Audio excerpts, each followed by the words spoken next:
Okay, let me start by saying that this is much more of a discussion-based one rather than me standing here and lecturing all of you, because what I've known, what I've learned has come from doing games. So who here is a gamer, would see themselves as a gamer? Yeah, sort of.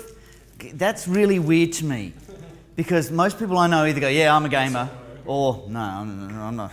Don't call me that. I only pay it 20 times a day. There's, you know, to have people sort of go, oh, I guess I'm kind of a gamer, you know. So let me ask them, particularly those who haven't come with a gaming background, what is it you're expecting from this session? You know, yeah, go. So I enrolled about 2 years ago in a diploma of digital game design. Uh-huh. So I'm not a gamer, but you're I have creating gaming ideas. And what I'm come and join, guys. What I'm expecting to get out of this is to get a vibe for where we as Christians can fill the gap, because that's one of the things that drove me as a passion, was like there's a huge gap. There's a medium here, which, as we just looked at in the last session over there, you know, millions, hundreds of millions of people are gaming.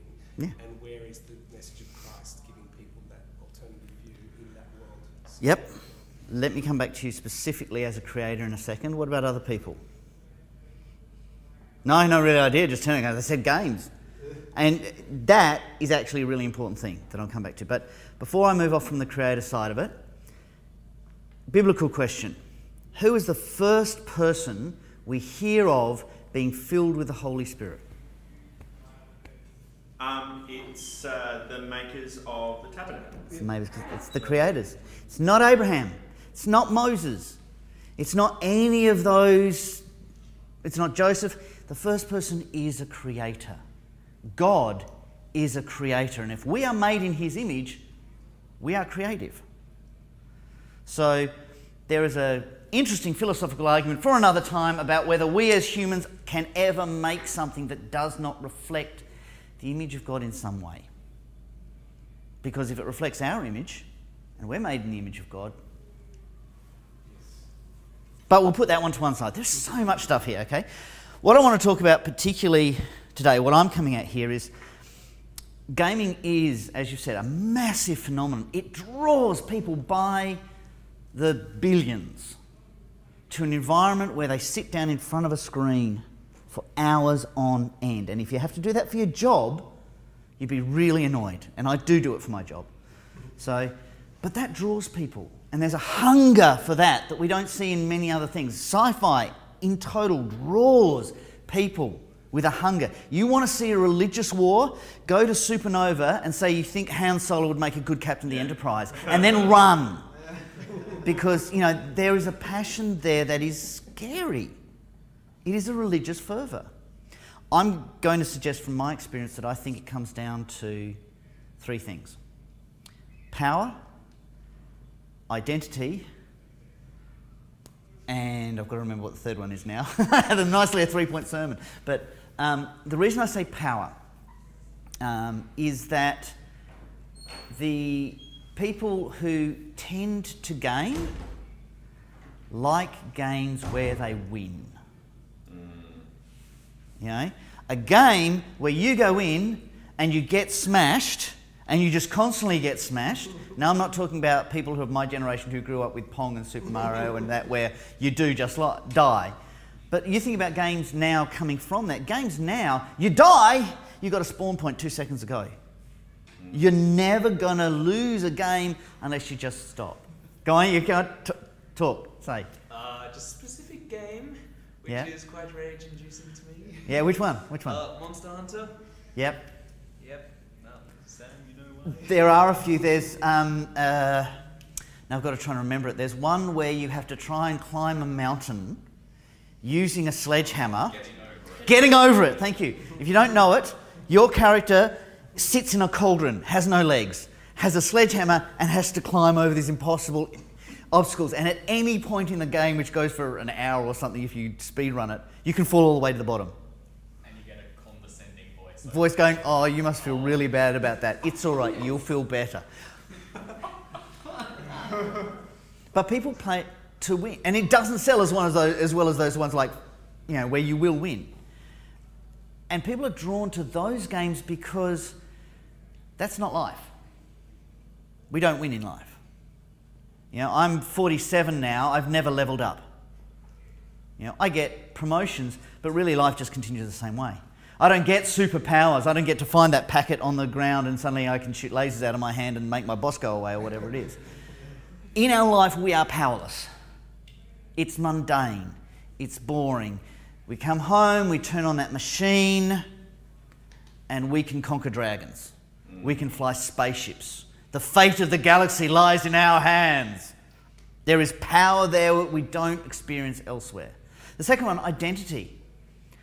It's an unfortunate thing that the people who play games are geeks, myself included. No, people who often struggle to make large networks of friends in other environments. But you get on your game, you say, hey, I play Halo. Anyone else who plays Halo goes, oh, I play that too. And you get a network going, and all of a sudden all these people who don't necessarily go out much will come and play on that network together, and there's a community. And you're meeting with people, with like-minded people who've got the same, and it's as a power thing. Again, these people with me help me conquer the galaxy. These are my crew, and we go out like the Marvel Avengers and smash the universe. As opposed to when I go back to university and I can't get that essay in and no one will help me. And I'm trying to remember what the last one was, and it's completely forgotten me. So let me turn around. Part of that, I'm trying to pull it back in. There was that thing about when you just hear the word games, and you guys came because the word was games there. There's something about just saying, hey, it's going to have something to do with games that I want to be part of. It draws them. So tell me, why does the term computer games draw you to be a part of it? Why do you want to do that? What do you look for in a game?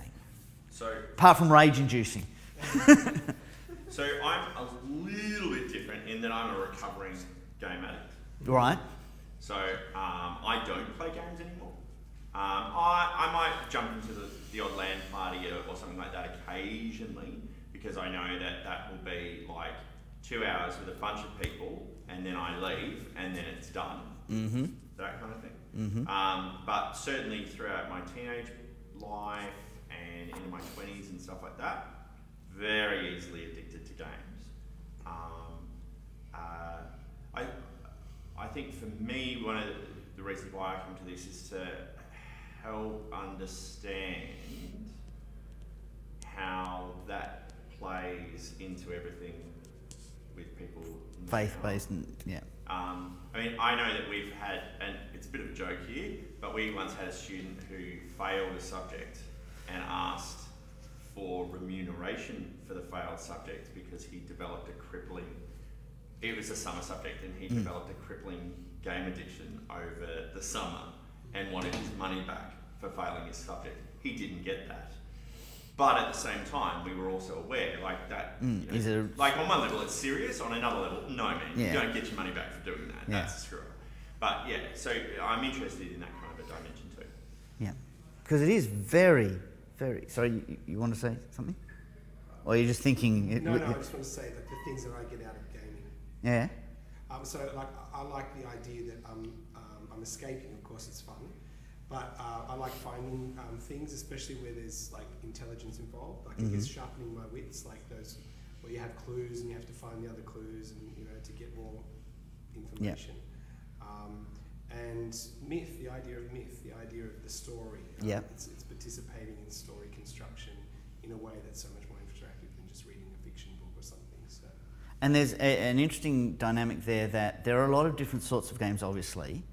We're looking particularly at sci-fi games, and one of the things that defines a sci-fi game is there's a discussion in terms of there's a storyline to follow. You know, a game where you run around a platform level shooting with lasers, that's still sci-fi, but you're getting to the end of the story. It's not the same level. It's not like Stanley Parable where you go around the same office space however many times until you decide to commit suicide by throwing yourself out of a window and find out it's just another level. But in sci-fi there is a story being told and there's an engagement, and some of them are stunning, doing all of the stuff you see from the movies and so forth, the discussions about... who was here for the discussion about Thorin early on? Okay, so when they were talking about AI, one of the first AI tests was a bloke called Alan Turing, who came up with the Chinese room test, which I'll put it as simply as I can. If you are inside a room with a code book and somebody passes in a length of Chinese, and you can look down your code book and go, that length of Chinese requires that answer, and you can write the answer out and hand it back. Well, that person, the other side, know whether they're talking to a person or a robot. If you have a person sit down and have two discussions with two people over a computer console, if they can't tell which of those people is the people and which of the people is human, then that intelligence is counted as an AI. That was the Turing test. Now, there are a couple of ways of getting around the Turing test. One, you pick really stupid people, or you pick a really boring human, or, you know, it's a very bland thought idea for a test. But there's actually a game out called the Turing test, which plays with that idea where you, and I'm sorry if you haven't played it but want to, it's a brilliant one, but there's a twist in it. You play as someone who is followed by a computer the whole time, and you're always getting these warnings saying, watch out, the computer's trying to take you over, it's trying to control you, it's trying to make you do things. And you get to a level where it says, we will try and set you free from the computer, and all of a sudden the controls go wonky, you go, oh shit, this is the moment that the computer's taking over. And then you drop back, and you've been the computer the whole time, controlling this character. And it starts to talk about this idea of, what was it to be human? You know, so those ideas get discussed in sci-fi games as much, but if you took those stories away, people would still play them. There is very little story in the latest Quake or the latest Doom. The basic point of playing Doom is to smash as much stuff as bloody and gory as possible. And that brings us to where a lot of Christians have an issue with gaming. Okay, let's take the latest iteration of Doom. Do people know the latest iteration of Doom? Just tell me if you don't so I can give a quick brief. You don't? Yeah, but I'm pretty familiar with the Doom basic. Okay, so they talk about creatures coming from hell, and the whole mechanic is about as much blood. You get rewarded for ripping things apart. Okay. But they're demons, so it's okay. And that's the sort of discussion that comes into it. It's a Christian game because you're killing demons. Yeah. And there is all sorts of discussion about that particular dynamic. And as Christians, we come to it and we sort of go, oh, there are themes in there that we might be uncomfortable with, maybe. This isn't a new discussion for Christians, you know. This has been going on since the printing press, and all of a sudden everyone can get hold of whatever book they want. Or before that, you know, when they invented the clay tablets and suddenly you could write down anything. When people got literature, it was a big fear because people could read the Bible for themselves and they could work out anything. They wouldn't trust the priests anymore. Make up your own mind about how valid or that concern is or not. Whether we like it or not, kids and young people and older people like myself play games. They engage in games. They're attracted by games. They want to be in that environment. And if we are not in that environment as Christians, both as makers and consumers, we can't talk to those people. It's not just a matter of going and looking up and saying, oh yes, I've read about Five Nights at Freddy. I can now have a conversation with a kid about Five Nights at Freddy. They will smell you as fake from a million miles away. First, I'm not a footballer. I don't watch it. I don't listen to it. I don't care about it at all. They talk about it at work and I can't. You know, did you watch the game last night? Yeah, wasn't it great how they did that thing with the ball and from one side, and that guy did that thing? That's how you sound when you try to talk to kids who immerse themselves in games. And I use the term kids because I work with kids, but it's my generation and up as well. My mum plays computer games. She loved the second Warcraft. We couldn't get her off it. She almost got addicted to it. But you need to be immersed in this pop culture if you're going to be effective in it. So I'm really pleased to see how many gamers there are here, because that would be my first thing. If you want to be, and it's like I said when I was talking about making the movies, if you want to talk to people about this environment, you need to be Paul, you need to go and live in that city with them, eat, drink, breathe that stuff with them, and be comfortable doing so. If you go into that environment and say, I'm happy to talk Halo, I'm happy to talk Deep Impact, I'm happy to talk Dead Space, but I won't talk Doom because there's demons mentioned into it, you're limiting what impact you can have. Bible talks about demons. Bible is quite clear about how powerful demons are. You say, I won't discuss any media that discusses demons. Well, yeah, don't discuss the Bible with anyone. Yeah. So when we look at the things that draws people to those games, though, we're talking about, again, about power and about identity. Hope, that was the third one, hope. When people play that game, there is always a hope. The high score, the epic sword, the riding the dragon, the whatever it is, there is a hope that I will get here if I keep doing, if I just play it. Who has ended up playing a game and turned around at some point and gone, why is the sun coming up? Yeah. Yeah, not yet? Not yet? Give it to. Yeah. The interesting thing is that's also the time. So the three things that you've identified are the times where people will actually start to stop playing a particular game, but they'll keep on playing it until community's gone. Yeah. Right? Like it sucks if all my mates are gone, but I'll still play it. But once the hope is gone, then it's, oh, this is crap.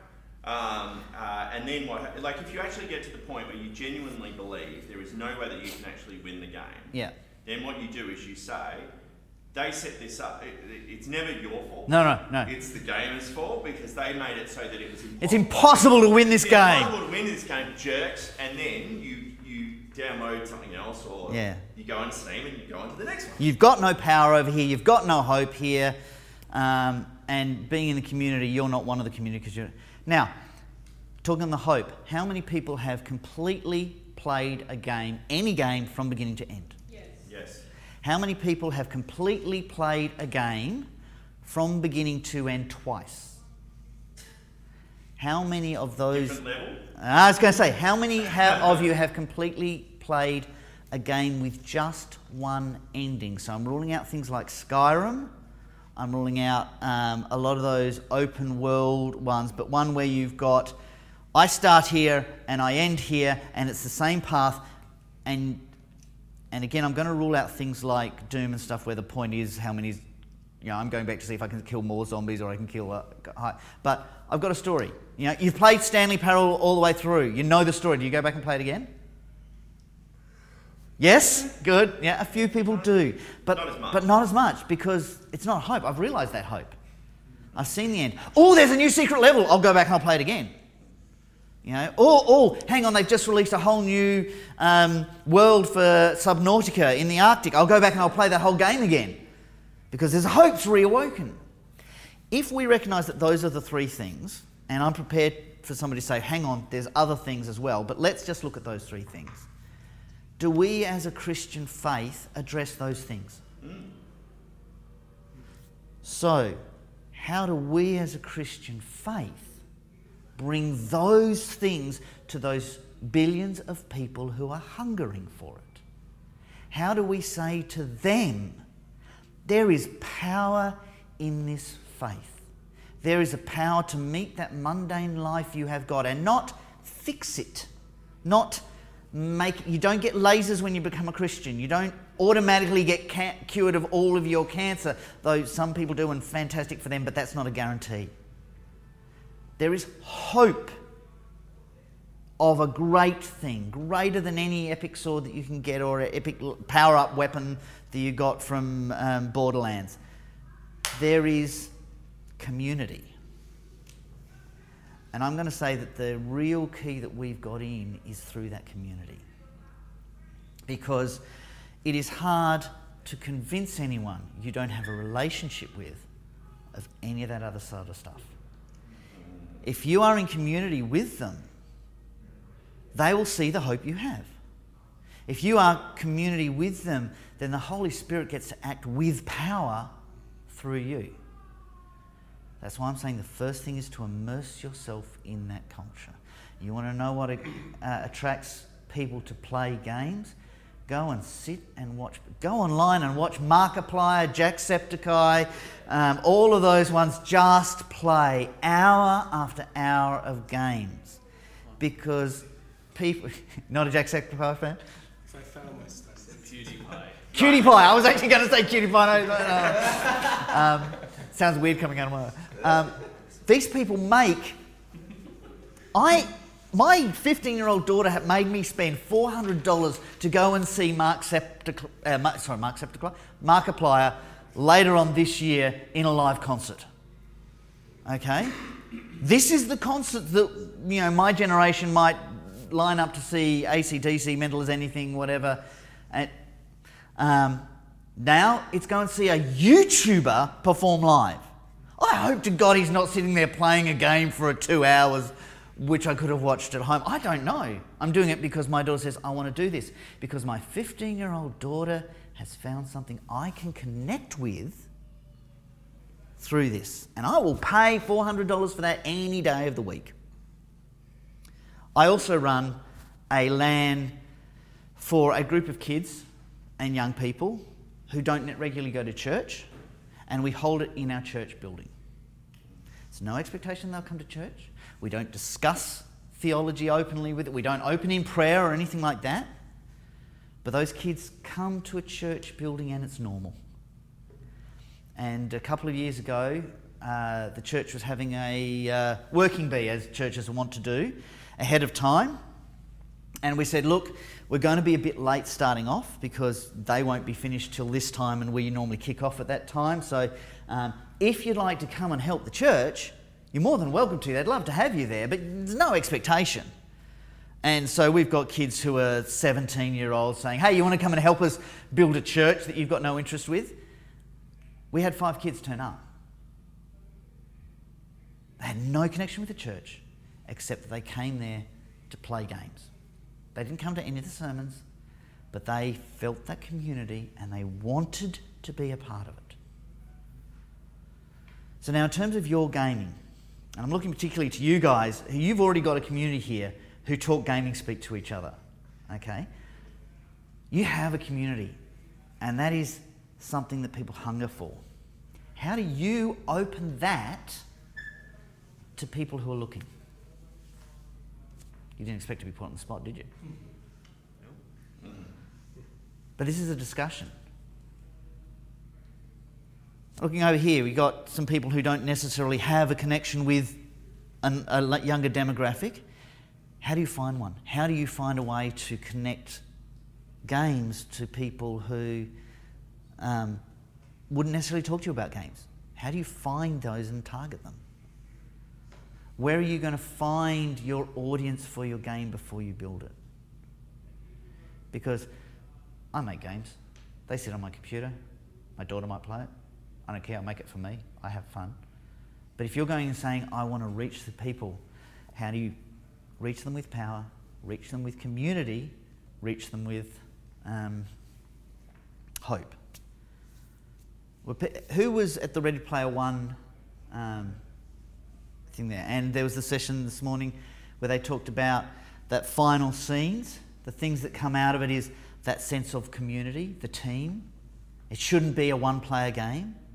That sense of hope that this is going to be the future that we're looking at. There may be some people here who are familiar with, no, it wasn't Half-Life, I've got to get the name right. It's escaped me, damn it. About 15 to 20 years ago, there was a virtual world built on servers that you could go and create an avatar and create everything you see in Player One.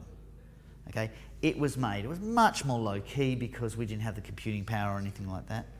Second Life. Yeah. Second Life. It wasn't Half-Life, it was Second Life. People are familiar with Second Life? Did anyone here go and dabble in Second Life? Yeah, I use it for teaching English. I went into Second Life myself. It's dead now. Why is it dead? Never built community, never gave hope, never gave power. You got in there, all of a sudden you could be anything you wanted, but it didn't mean anything. You weren't winning anything. Minecraft, people can go in and they have power to forge the world. And if it was a single player game, it would die. Because what Minecrafters want to do is say, come and look what I've made. Come and look at my power. I know lots of people who play Minecraft until they get their farm set up, their home built, their first lot of diamonds, and they go, oh, what do I do now? I go to the Nether again, but you know, there's no end goal, there's no hope to win that one. So they cut that game, cancel the game, and start again from scratch punching trees. Because that's where the power is. Where I'm forging worlds and I'm making a future. Sorry, I should be watching time here. Yeah, I think it's that, the importance of creativity. So myself and my mates as well, like when we're creating a character in a game, like we love designing the face and picking out the attributes and all that sort of stuff. Like that is like most of the fun, and setting up your base camp or whatever, and like trying to get that ideal design. Yeah. Doing that together is like that creative juice is just so addictive.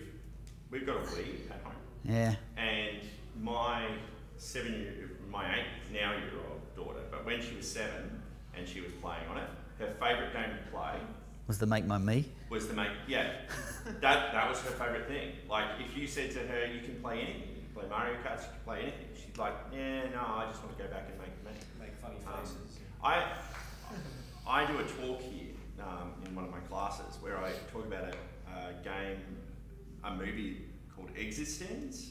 I don't know if you've ever heard of it. You'd love it, man. It's fantastic.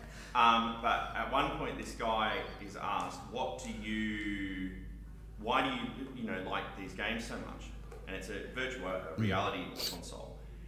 And he says, there's this game that I play which was called Art God. You, the player, art God. You get to create a world as God. So the other, I like your three things, but I think this kind of ties in with that, in that a lot of the time the power of games like Minecraft and other games like that is the power to be like God in the ability to create things and to make them and to fashion them and everything like that. And once you get to the point where you fashioned it, it's like finishing a painting. You just kind of go, well, I either have to start on a new painting. Like no one, unless they're a knockoff artist, no one ever paints the same painting twice. They paint it, and then they go and they do it again. You know. Do people here know who Green is? Okay, cool. Green is a YouTuber, but he specialises in Minecraft, and he specialises in creating in Minecraft. So he has 3 or 4 dedicated channels to things he builds in Minecraft to give tutorials to other people. He's paid to make creations and make art.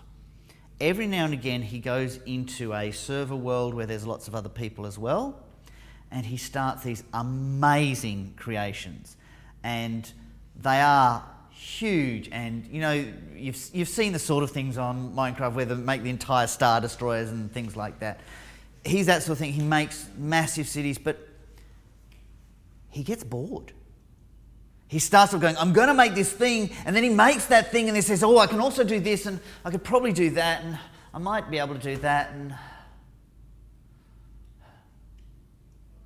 there's no end point to it. I've created. It's time to move on, like you're saying. Let's go and inflict our power again somewhere else. We are creative beings.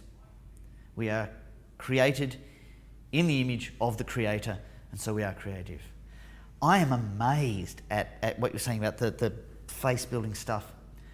My 10-year-old loves playing the first 30 seconds of Skyrim.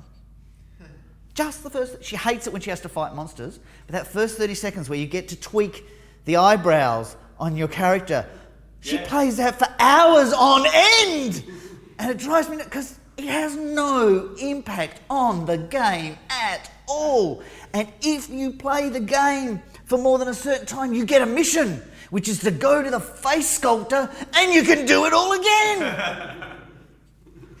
And it has no impact on the game. But it's wonderful because, and again, I think that's that thing about you get to be powerful.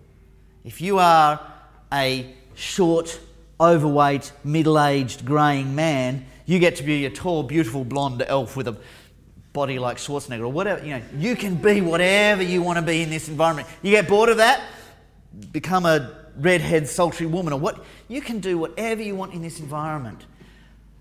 One of the things in the environment, though, and I'm going to use Skyrim as a particular example of this, is the worlds aren't built with our God model. Okay?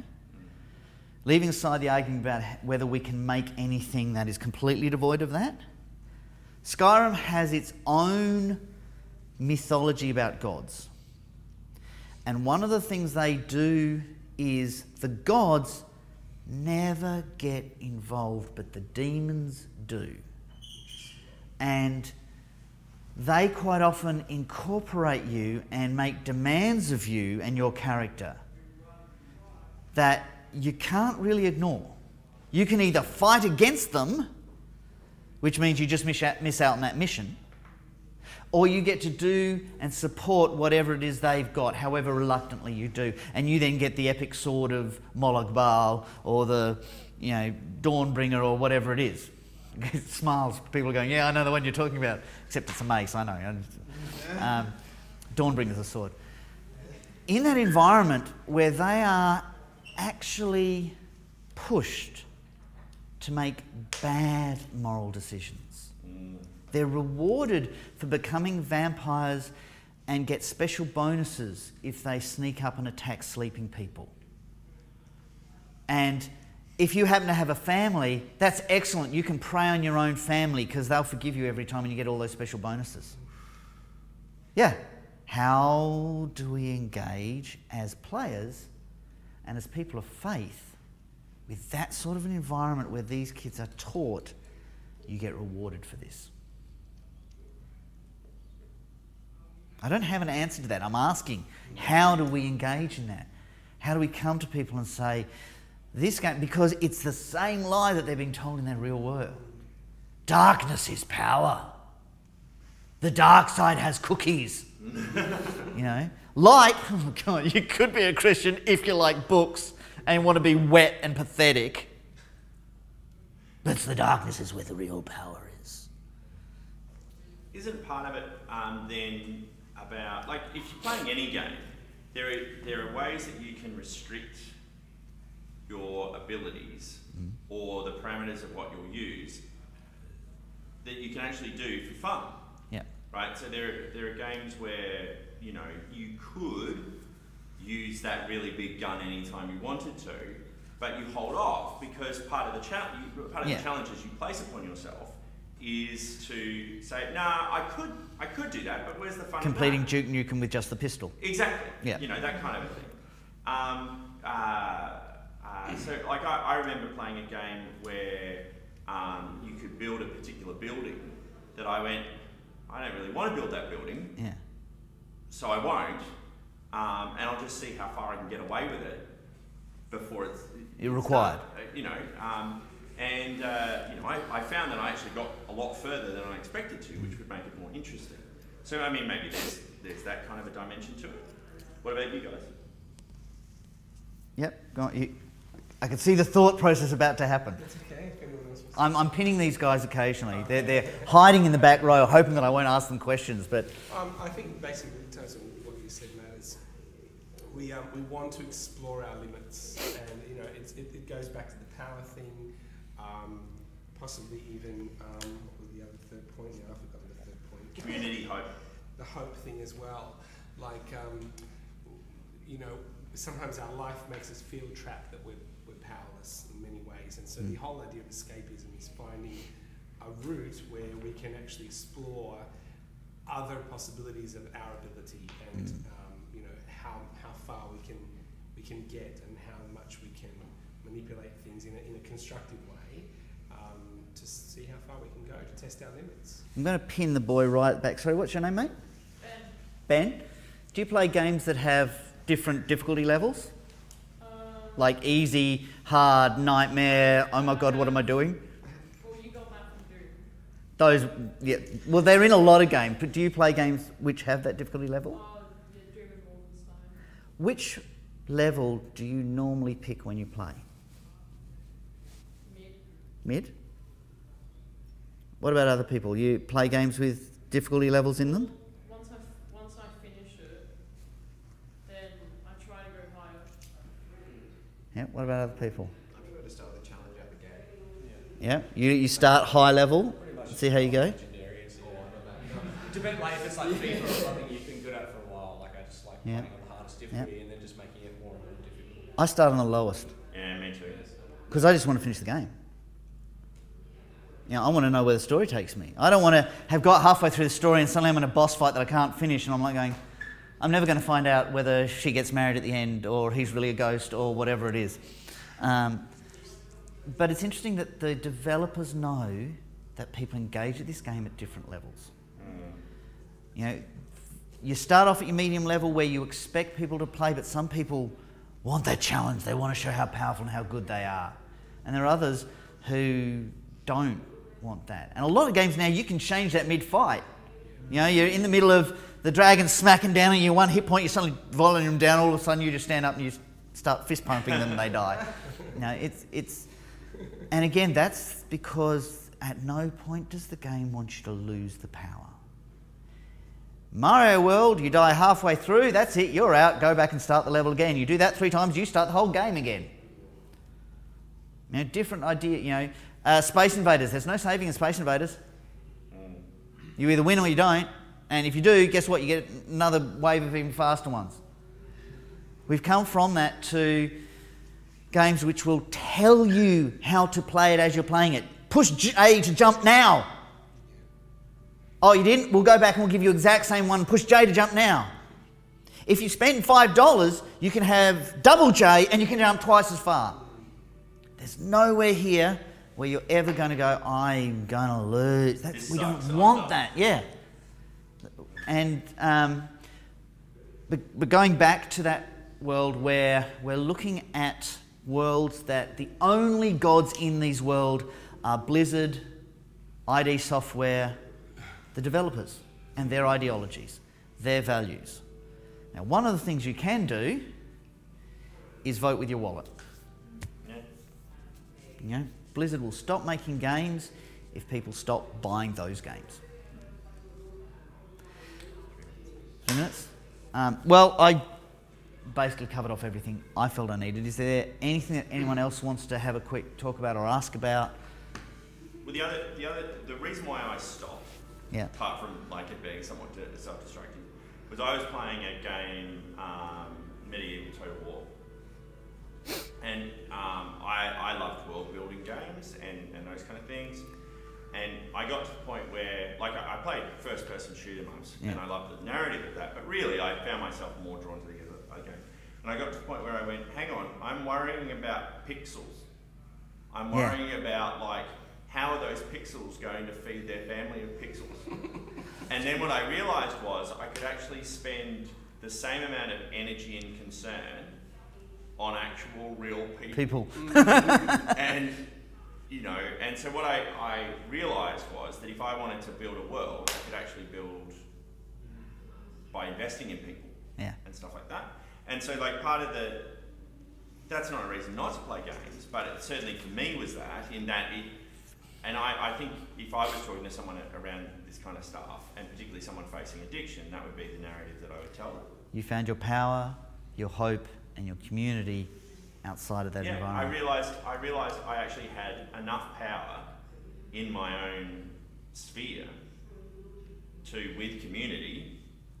So bring hope. with 2 minutes left, who feels now they have power and control over their life? Was really confident there, so well, hang on, maybe it's a trap. That's the other thing that I realised. The other thing I realised was that I keep losing. And, you know, and I'll win, but then I'll try to play another game and I'll lose. And I realised, well, losing is actually part of the game life just as much as it is of the real life. So why don't I just be willing to lose a bit more in my own life? And unfortunately, our games have taught kids you don't lose. You go back to a save and you respawn. So when they do lose in real life and there's no respawn, They don't have the resilience to cope. we haven't been taught that. Yeah. In terms of addiction, computer games have the same addictive tool that one-armed bandit gambling machines have. Yeah. Lights, sounds, flash. Yeah. Go, one more second, one more pull, one more kill.